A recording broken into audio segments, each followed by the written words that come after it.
Hello and welcome back to the channel. I simply could not resist buying this car. I don't need another project. I've got the ML and I've got the S80, but I could not refuse this car. This had the same owner since the year 2000. The old fella who I bought the car off, he bought it in 2000. Clearly it's a 1996 car, so it would have only been just out of maker's warranty when he had it. This has got the 2.5 straight 6 BMW diesel engine and it is an absolute gem. I just simply could not. The photographs couldn't do justice for this car. I mean, look at this. It's still got the original tax discs on it. It's got all the original history. It's got the original Amiga handbooks. I mean, look at the alloys. They have not been messed about with. GLS spec, love it. There's so many elites out there and LSs. GLS in this colour, in estate form, in diesel, perfect. I mean, even the back arches, look at this. One tiny little bubbles there, which is absolutely nothing. I'm not even going to mess about with that, because if you mess with that, it'll just come back 10 times worse. I'm just going to keep an eye on it and look after it. Everybody will know rear arches on these. The guy has always rubbed them down and coated the back of it, which I'm going to redo again, and they are absolutely solid again. Even this little Vauxhall emblems on there. I'll go into the interior in a moment. As you can see, the sills on it are perfect. So is the interior. Only other little tiny imperfection I've spotted is here. But we are dealing with a 1996 car. But it is what I class for the age absolutely immaculate. No marks on the back, no rust on the back. Tow bar, never really towed much bar in its early years. No marks. Why, one tiny little scratch on some plastic there. This arch, no rust.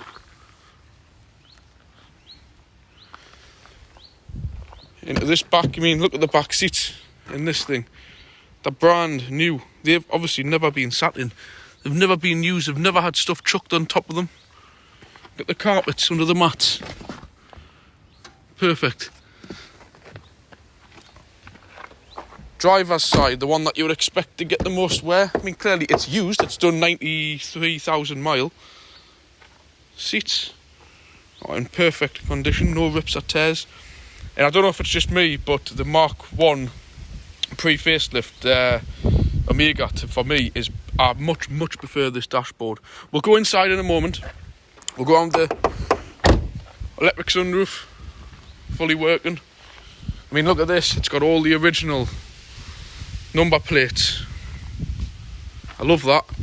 You know, 2.5 TD. And my God, the sound of this thing is just... I bought it nearly just to listen to the engine. It's that nice. Straight 6 diesel. Lovely. Look at that, though.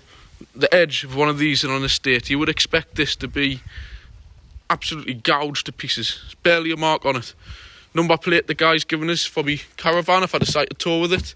I mean, when you have a look, I haven't even seen some of this stuff yet for me.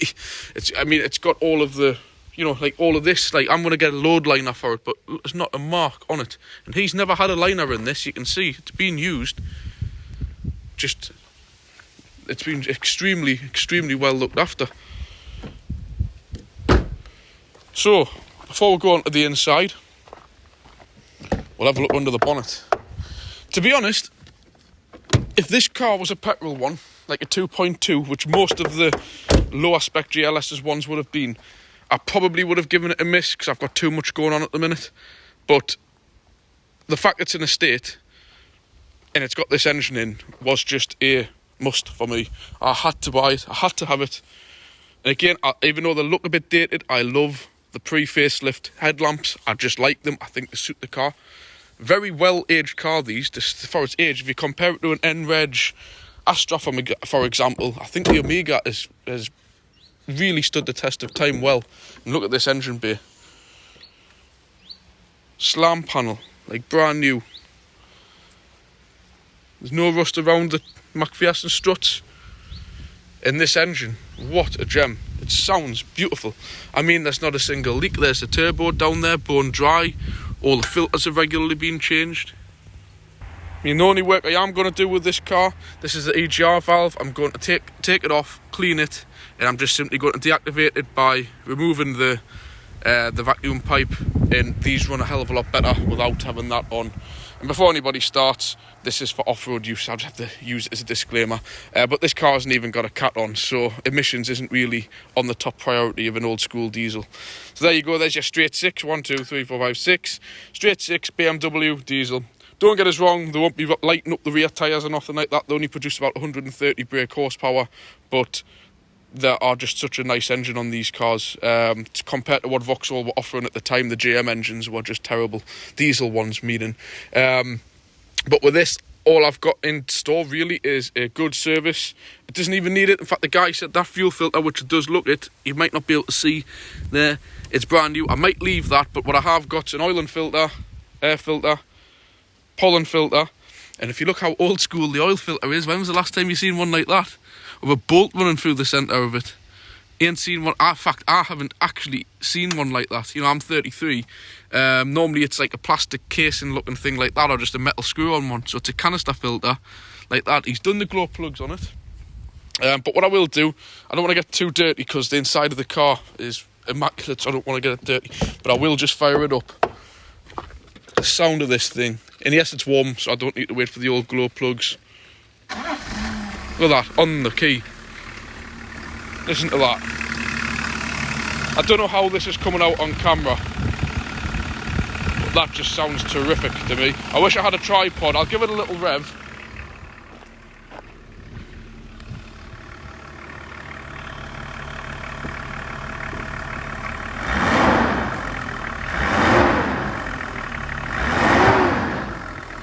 Look at that. No smoke, nothing. That sounds glorious. I love the D5 in my Volvo, but that, I hope it's not just coming across as a clattery noise on a phone. Probably not doing it justice. But look at that with the bonnet down. A lot of modern diesels, I can't have them running when I'm speaking on the phone. But let us know in the comments below. Does that sound loud on the camera? Swear to God, that's quieter than most new diesels. I can happily speak here and still hear myself speak when it's running. Can't really say that for many newer cars. Just the old school indirect injection with an electronic pump though, so they're an electronic fuel pump with a mechanical injectors. That's all I've just noticed there. Obviously 2 little screws in here, but I can't see any area of where it's been damaged. Maybe the trim had been coming loose because I know they were sometimes stuck on. But let us know what you think in the comments below. Would you have this car? If it was a saloon, or if it had the petrol engine in, I maybe have give it the go by because I'm that busy at the moment. But this just ticks all the boxes for me. And I know people say the automatic gearboxes can be weak, but the old fella has serviced the gearbox and the rear diff regularly, so that doesn't concern me in the slightest. So I'm just going to jump inside. I will just turn the engine off. The smell in here, I swear to God, it smells like a new car.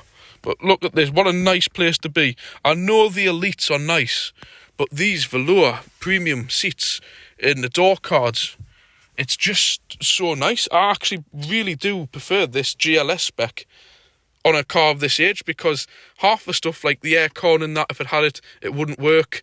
And there'll be loads of other things which will be starting to play up. I mean, look at this front end reg car. Passenger's airbag, dual zone climate control. Fair enough, it hasn't got air conditioning, but who needs air conditioning really? You know, like it wouldn't work on a car this age. It would just be broken anyway. But you know, that's a lovely little feature. That manual, old-fashioned dual zone climate control. Then yes, regular kind of where you want it to blow, fan speeds, heated rear screen.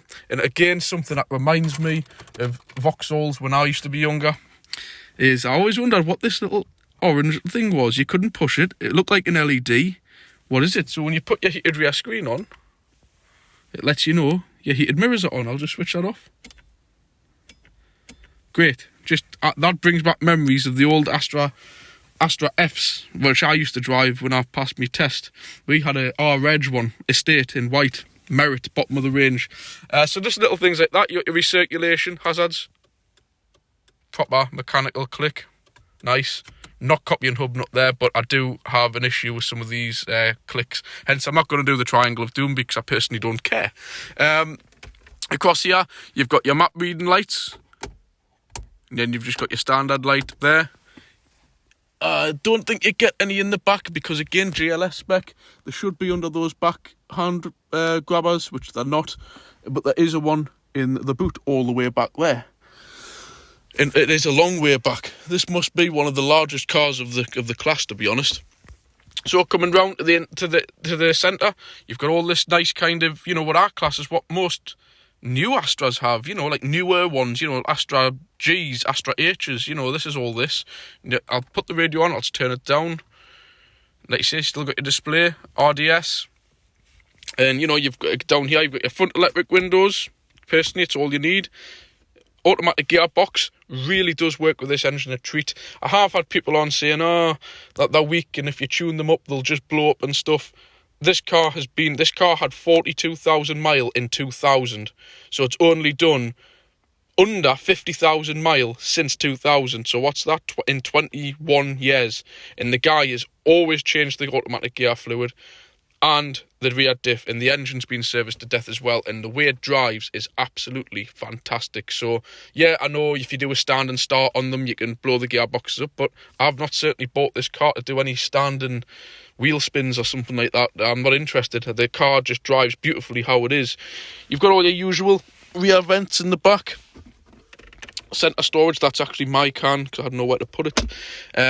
Lovely little storage area here. As you can see, never been smoked in. You can tell, never had a dog in. It's never had nothing that shouldn't have been in this car, put it that way. Electric sunroof, which works. As you can see, I've got it open, tilt and slide with the sunshade. Love that, because I'm annoyed because the sunroof doesn't work on my Volvo. I like having a sunroof. I just realised I've got this ignition on. Nice little cubby hole down here. Again, your standard Vauxhall controls. Pull it out. Got your interior light, which will go out when you put the key on.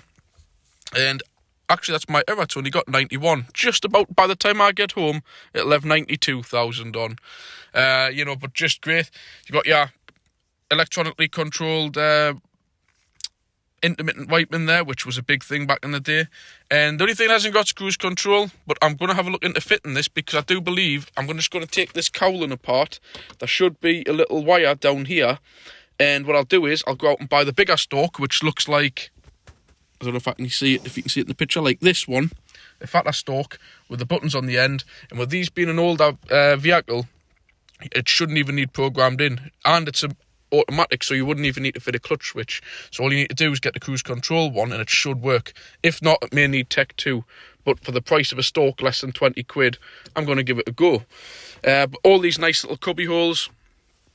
No CD player, of course, just a cassette, but I don't really listen to CDs or cassettes. I just listen to the radio, which works perfectly and sounds great, I will say. But just get a look around this dashboard. I don't know if the phone's picking it up. I'll try and convert this into 4K, but my phone's not that good. You would, you know, like in a state car, you'd expect gouges out the dashboard where it's had stuff pushed through. There's not a mark. Like I've shown you the back seats, but I'll leave this video here. I've got a whole list of things I'm gonna do, like I've explained, and undersealing it underneath, which has already been done, anyways. Hence, it's lasted this long.